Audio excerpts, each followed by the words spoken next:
तो hello 10th की बच्चा पार्टी। आई होप कि आप सभी बहुत बढ़िया होंगे और आपकी एग्जाम तैयारी भी बहुत ही अच्छी चल रही होगी। तो जैसे आप सभी को पता है कि 2025 के जो बोर्ड एग्जाम्स हैं वो लास्ट फरवरी में स्टार्ट होने वाले हैं। चैलेंज दूं, इसी चैलेंज के तहत ये मतलब डे 3 जो है वो चल रहा है। एक ऐसा चैलेंज जिसमें आप गेट कर सकते हैं 75 में से 75। तो वही उसी चैलेंज का आज है तीसरा दिन और आज हम लोग आपको 3 नंबर जो है देने वाले हैं इस वीडियो के थ्रू। ठीक है, इस वीडियो में क्या स्पेशल होने वाला है, आज हम आपको 10 एक्सट्रैक्ट देने वाले हैं फ्रॉम पोयम और जो आपके लिए इतने इम्पोर्टेंट और इन्हीं 10 ही जो एक्सट्रैक्ट मैं दे रही हूँ इनमें से आउट ऑफ नहीं आएगा। डे 2 में हमने किए थे एक्सट्रैक्ट फ्रॉम प्रोज जो मैंने सारे आपको बताए थे और इसी में से आने हैं, मैंने आप सभी से बोला है एंड मेरा वादा है कि 101% इसी में से आएगा। ठीक है, जो हम दे रहे हैं वही आप लोग करिए। ठीक है, तो चलिए स्टार्ट करते हैं। हम लोग बात करेंगे फर्स्ट से, इसमें भी 10 एक्सट्रैक्ट जो है हम आपको प्रोवाइड करा रहे हैं और बहुत ही इंपॉर्टेंट है ना, मतलब महा वाले इंपॉर्टेंट। ओके, तो चलिए स्टार्ट करते हैं। फर्स्ट है आपका द वे अ क्रो सुक down on me the dust of snow from a hemlock tree he has given my heart a change of mood. तो ये कहाँ में से लिया गया है? ये किसमें से लिया गया है भाई? ये लिया गया है डस्ट ऑफ स्नो। देखकर ही समझ में आ रहा है कि सुक down on me and the dust of snow इसमें लिखा भी है ना। चलिए तो इसके क्वेश्चंस देख लेते हैं हम लोग। Who is the poet of the our poem? ये जो लाइनें ऊपर दी गई हैं उनके पोएट कौन है आपको ये बताना है। तो मैंने जैसे कहा कि रॉबर्ट फ्रॉस्ट। ओके, और इनका शायद नाम नहीं दिया है इसमें, बट इसका राइट आंसर है रॉबर्ट फ्रॉस्ट। ठीक है, फायर एंड आइस एंड आपका डस्ट ऑफ स्नो ये दोनों ही इन्होंने ही लिखे हैं। अब चलें आगे, सेकंड क्वेश्चन हम लोग देख लेते हैं। लिखा हुआ है where was the crow? Crow कहाँ था? ठीक है, तो on a hemlock tree, on a banyan tree, on a peepal tree. कहाँ था भाई? तो भाई देखो यहाँ पर अगर आप देखेंगे the dust of snow from hemlock tree the way a crow सुक डाउन ऑन मी, यही लिखा है। मतलब वो जो क्रो था, मतलब जो कौवा था, वो आपका पेड़ पे था। जो हेमलॉक ट्री है, हेमलॉक ट्री मतलब मैंने आपको बताया भी था कि धतूरे को जो पेड़ होता है ना, पॉइजन ट्रीज जिसे इंग्लिश में बोलते हैं, उसे ही हम हेमलॉक ट्री भी बोलते हैं। ओके, चलिए थर्ड क्वेश्चन और देख लेते हैं। The poets mood got change when dust of snow falls on him. जैसे वो डस्ट ऑफ स्नो उस पर गिरी और उसका मूड जो है टोटली चेंज हो गया था। ओके, ये हो गया। चलिए अब हम एक्सट्रैक्ट नंबर 2 देख लें। Okay, some say the bell will end in fire, some say in oil. From what I have taste of desire, I hold with those who favor fire. बहुत ही इंपॉर्टेंट है ये भी आपका, जैसे लिया है फायर एंड आइज में से। तो चलिए इसके भी क्वेश्चंस हम लोग कर लेते हैं। फर्स्ट क्वेश्चन है who is the poet of these lines? ये जो लाइनें लिखी हुई हैं उनके पोएट कौन है? जैसे मैंने आप सभी को बताया अभी कि फायर एंड आइस और आपका डस्ट ऑफ स्नो दोनों ही हमारे रॉबर्ट फ्रॉस्ट ने लिखी है। ठीक है, तो राइट आंसर क्या होगा इसका? Robert Frost. अब यहाँ पर जरा आप लोग देखिएगा second, what does the poet compare fire with? जो पोएट है उसने फायर को किससे कंपैरिजन किया है?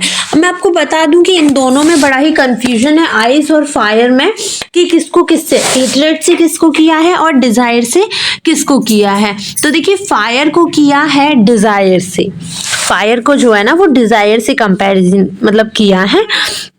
वही आइस को हेट्रेड से, एंड फायर को डिजायर से। तो सेकेंड आंसर आपका बी होगा। अगर हम याद करने की ट्रिक अगर मैं बोलूँ ना कि यार कैसे याद करना है, तो एक चीज कॉमन है इसमें। अगर हम फायर की बात करते हैं, फायर को किससे कंपैरिजन किया, तो लास्ट में अगर आप देखेंगे फायर के जस्ट लास्ट के 3 वर्ड देखना IRE, और वैसे ही डिजायर के 3 वर्ड देखना IRE, तीनों सेम है। तो आप इससे समझ सकते हैं कि ये दोनों सेम है, तो फायर का कंपैरिजन डिजायर से किया है। बचा क्या आपका आइस। यही है ना। तो आइज जो है इसमें तो कुछ भी नहीं मिल रहा है, तो इसका राइट आंसर होगा हेट्रेड। फिर आप सेकंड वाला अपने आप समझ जाएंगे। So according to the above lines with whom does the poet want to say, ऊपर की जो लाइनें हैं तो वो पोएट जो है ना एक्चुअल में किसके साथ है और वो एक्चुअली क्या कहना चाहते हैं आपको ये बताना है। सो वो उनके फेवर में है जो फेवर कर रहे हैं फायर को। किनके फेवर में है भाई? जो फेवर कर रहे हैं फायर को वो उनके फेवर में है। So those who favour fire. Okay, extract number 3 देख लेते हैं। He hears the last voice at night, the patrolling cars, the stare with his brilliant eyes and the brilliant stars. तो स्टार्स, ओके, तो यहाँ पर ये किसमें से लिया गया है? इन लाइनों में क्या बोला जा रहा है? तो लास्ट वॉइस जो था वो सुनता था रात में, कोई लड़का था या कोई जानवर था बताओ? तो कोई जानवर की बात हो रही है। आगे आपको पता चलेगा ये किस में से लिया है, और जो ब्लैंक है उनको जिनको पता होगा वो तो अभी तक समझ ही गए होंगे हैं। तो बोला जा रहा है कि पेट्रोल की कार की जो है वो लास्ट आवाज सुनता था, फिर उसकी शाइनिंग आईज से, ब्रिलियंट चमकदार आंखों से वो चमकदार तारे देखता था। चलिए, so from which poem the above lines have been taken, किस लेसन में से ये ली गई हैं? तो यहाँ पर जो अ टाइगर इन द जू लिखा है ना, इसका राइट आंसर यही है ना। What does he stare at, किसे घूरता था वो? स्टेयर एट बोला है यहाँ पर, किस चीज को जो है वो घूरता था? तो राइट आंसर है, मैंने आपको बताया था कि ही स्टेयर, देखो यहाँ पर लिखा है कि he and stares with his brilliant eyes, यही लिखा है ना। तो राइट आंसर होगा आपका क्या? ये वाला, सी वाला, ठीक है। स्टार्स को, वो अपनी ब्रिलियंट आंखों से ब्रिलियंट स्टार्स को घूरता रहता था। विच of the following is opposite of the word brilliant, brilliant का अपोजिट क्या होता है? तो ब्रिलियंट का अपोजिट इंटेलिजेंट तो हो ही नहीं सकता है। ओके, ग्लेयर मतलब भी होता है आपका लाइक कोई पॉजिटिव वे में ही बात होती है, ठीक है, लेकिन डल जो है वो इसका बिल्कुल ठीक विपरीत है। कोई व्यक्ति बड़ा ही सुस्त है लाइक, तो वो होता है डल। तो राइट आंसर होगा सी। एक्सट्रैक्ट अगर हम 4 देखते हैं तो लिखा हुआ है, if strolling forth a best you view whose hide with sports is peppered as soon as he has left on you, you will know it is the leopard and will do no good to roar with pain, he will only lap and lap again। यहाँ पर ये बोला जा रहा है कि वो ना बहुत ही चिल्लाता भी है पहली चीज तो, और जब आप, ये आई लिखा है, जब आप उसके दहाड़ने की वजह से, आप पेन में जब चिल्लाते हैं, दर्द में आप चिल्लाते हैं और फिर भी वो आपकी नहीं सुनता, आपके ऊपर लैप करता रहता है, तो समझ जाना वो चीता है। स्पोर्ट इज पेपर, तो ये बहुत ही इम्पोर्टेंट है आप सभी के लिए। एंड हाँ, महा इम्पोर्टेंट है भाई, ये तो बहुत ज़्यादा इम्पोर्टेंट है। ओके, इसे कर लेना। चलिए इसके क्वेश्चन आंसर देख लें। From which poem have the above lines been taken, किस लेसन में से ली गई है? तो ये ली गई है कि how to tell wild animal. मैं आपको बता दूं, a tiger in the zoo और how to tell wild animal में आप कंफ्यूज मत होना। How to tell wild animal में सारी चीजें आपको जानवरों के बारे में बताइए कि आप उन्हें कैसे पहचानेंगे, और अ टाइगर इन द जू के बारे में आपको सिंपली बताया गया है कि टाइगर जो है जू में कैसे रहता है। Who has written this poem, इस पोयम को किसने लिखा है? भाई मैंने पहले भी बोला है, पोयम के नाम और पोयम तो याद कर ही लेना, नहीं तो तुम पछताओगे। तुम्हारे जो 1-2 नंबर कटते हैं ना, वो इसी कारण से कटते हैं। कैरोलीन वेल्स ने लिखा है। किसने लिखा है? कैरोलीन वेल्स ने। यहाँ पर आप राइमिंग वर्ड से भी याद रख सकते हैं, जैसे कि इसमें लिखा है टेल और इसमें लिखा है वेल्स, ठीक है। तो इस तरीके से आप समझ सकते हैं कि टेल वेल, ओके। तो याद रह सकता है कि जो how to tell wild animal है उसे कैरोलीन वेल्स ने लिखा है। What does the word west means? West मतलब क्या होता है? तो वेस्ट मतलब होता है आपका एनिमल, जानवर, ठीक है। एक्सट्रैक्ट नंबर 5 देख लेते हैं हम लोग कि what is the boy now who has lost his ball, what What is he to do? I saw it go merrily bouncing down the street and the merrily over there it is in the butter. तो इसमें बोला जा रहा है कि वो लड़का जो है, what is the boy now, मतलब क्या है, कैसा है, कौन है, और who has lost his wall, जिसने अपनी वॉल खोई है। एंड इसके बाद वो उसके साथ क्या कर रहा था, मैंने उसे बहुत ही मैरीली बाउंसिंग करते हुए, बड़ी ही खुशी के साथ उसे उछलते हुए डाउन टू स्ट्रीट, मतलब जो स्ट्रीट होती है, रास्ता होता है, उसके नीचे उतरते हुए, और बहुत ही merrily over there it is in water, मैं देखती हूँ, मतलब वो स्ट्रीट से उतर के पानी में जाती हुई उसने देखा है। तो बहुत ही खुशी के साथ वो बॉल जा रही थी। हालांकि बॉल कैसे खुश होती है ये तो हमें भी मतलब आश्चर्य हो रहा है, लेकिन क्या ही है, पोएट है, कुछ भी बोल देंगे, पढ़ना तो पड़ेगा तुम लोगों को। From which poem have the our line been taken, आपको बताना है कि किस लेसन में से ली गई है। ठीक है, तो वॉल वॉल वॉल समझ रहे, मतलब इसमें वॉल आया है ना, इसमें भी वॉल आया है, तो समझ जाओ द बॉल पोयम में से ये लाइनें ली गई है। Second question, which of the following words is similar to the word merrily, merrily मतलब क्या होता है, तो देखो मैरीली मतलब मैंने अभी बोला बड़ा ही खुशी के साथ, मतलब मैरीली मतलब होता है खुशी, उल्लास। ओके, तो सैड मतलब तो दुखी होता है, क्लेवरली, वो क्लेवरली मतलब चतुर होता है, हैप्पीली, समझ रहे, तो राइट आंसर रहेगा आपका B. Where did the wall go, wall कहाँ गई थी, in the water, in the sky, in the house, तो right answer is in the water. अब हम बात करते हैं एक्सट्रैक्ट नंबर 6 की। Listen the glass is breaking, the tree are stumbling forward into the night, winds rush to meet them, the moon is broken like a mirror, its pieces flies now in the ground। broken like a mirror, इसको हमेशा याद रखना, ये आपको objective में भी आ सकता है कि इसमें आपसे पूछा जाएगा कि फिगर ऑफ स्पीच क्या है। ओके, तो इसमें आपको बताना पड़ेगा, तो इसे याद रखें, आपके लिए बहुत इंपॉर्टेंट है बिकॉज ये, ठीक है। चलिए, तो हम इसके क्वेश्चंस देख लेते हैं ज़रा। अगर हम इसके क्वेश्चंस देख रहे हैं तो पहला क्वेश्चन बनता है इसका कि from which poem have these line been taken. देखो फर्स्ट क्वेश्चन हमेशा वही आता है, the tree, fog, dust of snow, तो which one is correct guys, बताओ इसका करेक्ट आंसर क्या है, the trees, very good. Second is, मैंने बोला था ना ये ऐसे भी आ सकता है, इसके अलावा आपको ऑप्शन जो आपके मल्टीपल चॉइस क्वेश्चन आते हैं ना एमसीक्यूज, उसमें भी दे सकते हैं वो लोग, तो प्लीज इसे ध्यान से आपने माइंड में रखना। The figure of speech used in the line the moon is broken like a mirror is metaphor, symbol, oxymoron या फिर पर्सोनिफिकेशंस। तो इसका राइट आंसर क्या होगा, सेकंड में आपकी कौन सी फिगर ऑफ स्पीच यूज हुई है, तो इसका राइट आंसर होगा simile, option number B correct है।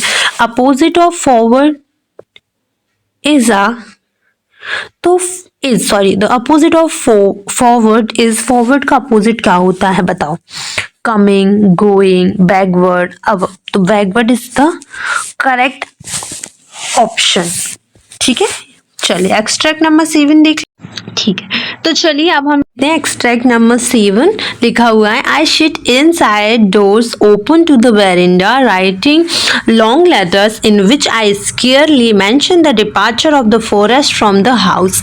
ये आपका किस से लिया गया है, इसमें कौन से क्वेश्चन है, चलिए देख लेते हैं। अब यहाँ पर फर्स्टली आपसे ये पूछा जा रहा है कि यहाँ पर जो वर्ड यूज हुआ है कौन सा, find the words from the passage which means hardly. यहाँ पर एक वर्ड यूज हुआ है हार्डली, जो मतलब इस एक्सट्रैक्ट में कैसा वर्ड यूज हुआ है जो हार्डली का सिमिलर होगा, तो इसका मतलब क्या होता है आपको बताना पड़ेगा। तो इसका मतलब होता है स्केयरली, मतलब जो होता है ना वही इसका मतलब होता है, समझ गए, इस केयर, ये जो लिखा है ना, ठीक है, तो राइट आंसर है इसका ये। अब क्वेश्चन नंबर 2 पूछा है कि what is the poet doing, poet क्या कर रहा है, रीडिंग कर रहा है, राइटिंग कर रहा है, प्लेइंग कर रहा है या फिर आपका गोइंग, जा रहा है कहीं। तो मैं तो बताऊं कहीं के भी पोएट में, मतलब जो पोएट वाले क्वेश्चन आते हैं ना, पोएट क्या कर रहा है, सब में वो लिखते ही तो रहते हैं, तो राइट आंसर यही होगा, है ना। चल आगे पूछा है कि name of the poet of the अब टेक्स्ट आपको बताना है कि ये जो लाइनें हैं वो किस पोइट की है, ठीक है। तो यहाँ पर रॉबर्ट फ्रॉस्ट तो बिल्कुल गलत हो जाएगा, रॉबर्ट फ्रॉस्ट तो कहीं से भी नहीं आएगा बिकॉज ये तो फर्स्ट का है। तो फिर राइट आंसर क्या होगा? Carl Sandburg is the right option, मतलब डी बिल्कुल सही है। यहाँ पर देखना जरा एक्सट्रैक्ट नंबर 8, ये वाला कर लेना बिकॉज ये शायद 2023 में आपका आया था एंड इसके चांसेस ज़्यादा हैं आने के, है ना। लेकिन 10 ही एक्सट्रैक्ट कर लेना, इससे आउट ऑफ मत करना, बिल्कुल गारंटी बात है कि आउट ऑफ मत करना चलेगा, लेकिन इतने ज़रूर कर लेना क्योंकि ये जो चैलेंज लिया है ना आज उसका 3 मतलब डे ऑफ 3 है एंड जो चीज़ मैं प्रोवाइड करा रही हूँ मैं बड़े घूम घाम के सारी जगह से ढूंढ के लेके आती हूँ कि यार नहीं इससे आउट ऑफ नहीं जाना चाहिए, नहीं तो मेरा ही चैलेंज जो है ब्रेक हो जाएगा। और मैं आपका प्रूफ, ये जो मैंने मतलब चैलेंज लिया है इसका प्रूफ मैं डेफिनेटली आपको पेपर एग्जाम्स के बाद दूंगी, डेफिनेटली है। जो हमने आपको बताया है वो आया है कि नहीं ये आपको प्रूफ मिलेगा आपके पेपर के बाद, ठीक है। चलिए तो यहाँ पर देखिए extract number 8, the fog comes on little cat feet. It sits looking over her and sits on silent hunches and then move on. अब यहाँ पर किस पोएम से लिया है, क्या किया है, क्या नहीं किया है, चलिए क्वेश्चंस में समझते हैं। फर्स्ट क्वेश्चन आपसे पूछा गया है the fog is compare to, जो फॉग है ना उसको किससे कंपैरिजन किया है इसमें ये पूछा है, ठीक है। तो यहाँ पर देखिए अ टाइगर से, अ कैट से, अ सिटी या फिर अ डॉग से, बताइए विच वन इज करेक्ट। यहाँ पर 3 चीजें दी गई। तो यहाँ पर फर्स्ट में देखो the fog comes on little cat feet, किससे कंपैरिजन किया है फॉग का? कैट से, राइट आंसर है B. The fog sits looking over, The fog sits looking over house, hover and city, office, station, कहाँ मतलब दिखता है, किसके ऊपर दिखता है? तो ऑप्शन नंबर बी करेक्ट है, बंदरगाह और पूरे जो सिटी होती है शहर होता है उसके। So name the poet of the अब टेक्स्ट, ये इसमें आपसे पोयम की जगह पे पोइट का नाम पूछ लिया है। तो द फॉग पोयम किसने लिखी है भाई? ये लिखी है आपके कार्ल सैंड वर्ग ने, ओके राइट आंसर है आपका यही। अब हम लोग देख लेते हैं एक्सट्रैक्ट नंबर 9, लिखा हुआ है now the name of the little black kitten was Ink and little grey mouse she called him Blink and the little yellow dog was sharped as Mustard but the dragon was coward and she called him Custard. Question देखिए यहाँ पर आपको मैं बता दूं कि ये किस में से लिया है, किस चैप्टर में से, वो किस पोयम में से ये लिया है। सो ये लिया है ड्रैगन वाले पोयम में से। और यहाँ पर बड़ी खतरनाक क्वेश्चन पूछे गए हैं कि हेयर शी रेफर टू, यहाँ पर जो शी है वो किसको रेफर कर रही है, मतलब सी किसको संबोधित करके बोल रही हैं? बेलिंडा, किटन, मस्टर्ड या फिर आपका माउस, किसके लिए बोला जा रहा है? तो यहाँ पर आपका राइट आंसर है option number A Belinda. Belinda ही ने तो ये सारे नाम रखे थे। The yellow dog was as sharp as kitten, mustard, dragon, monkey. जो लिटिल येलो डॉग है तो येलो डॉग किसकी तरह शार्प है? As a mustard. तो राइट आंसर इसका मस्टर्ड, ये तो इसी में मिल गया। आगे है name the poem from which the above text has been taken, आपको बताना है कि ये पोयम कौन सी है। मैंने बोला ना ड्रैगन, ये उसी the tales of custard the dragon, okay option number D बिल्कुल करेक्ट है आपका, ठीक है। चलिए एक्सट्रैक्ट नंबर 10 देख लेते हैं। Custard the dragon had big sharp T and speaks on the top of him, scales underneath, shout like a fire place, chimney for a knows and radio truly Drager on his toes, okay. चलिए यहाँ पर आपसे बोला जा रहा है कि who was custard, custard कौन था? कस्टर्ड किससे बोलते थे एंड कस्टर्ड इस पूरी स्टोरी में, पूरी पोयम में कौन था? तो right answer is dragon, because वो बहुत ही डरपोक टाइप का था तो उससे वो कस्टर्ड बोलती थी। हिज नोज लुक्ड लाइक अ, उसकी नोज जो है वो कैसे लगती थी? लाइक अ चिमनी, ठीक है, ऑप्शन नंबर 2 का आंसर नंबर सी, बिल्कुल ऑप्शन नंबर सी करेक्ट है। यहाँ पर आप आगे देखें तो name the poet of the above text, यहाँ पर जो पोइट है वो कौन है। इस जो कहानी है the tales of the custard dragon की, इसमें आपको ये बताना है कि ये पोइट कौन है, बताइए तो। ऑगडेन नाश, ऑप्शन नंबर सी करेक्ट है। ये भाई साहब ने ये लिखी है, बहुत ही अच्छी है, बहुत अच्छी लगी, शॉर्ट एंड स्वीट है। ये वाले क्वेश्चंस आपको करने हैं एंड जल्दी इसकी वीडियो भी आएगी। डे नंबर 4 में हम देखते हैं क्या ही करने वाले हैं हम, कुछ अतरंगी। फाइनली डे 3 जो है कंप्लीट हो चुका है, तो मेरा चैलेंज अभी तक ब्रेक नहीं हुआ है और मैंने प्रूफ का आपको बता ही दिया है कि आपके पेपर एग्जाम जैसे ही होगा 2025 का इंग्लिश का, एंड डेफिनेटली मैं आपको प्रूफ दूंगी कि मैंने जो करवाए हैं उससे आउट ऑफ कुछ भी नहीं आया है। So thank you so much for watching this video. अगर आपने डे 2 एंड डे 1 की वीडियो नहीं देखी, देख लो, डिस्क्रिप्शन में लिंक अटैच है, प्लेलिस्ट बना दी गई है, तो चेक करना नहीं भूलना है, बिकॉज इसी में से सब कुछ आना है आपके 2025 के एग्जाम में। जो आपका 3 मार्च का पेपर है इंग्लिश का, वो भाई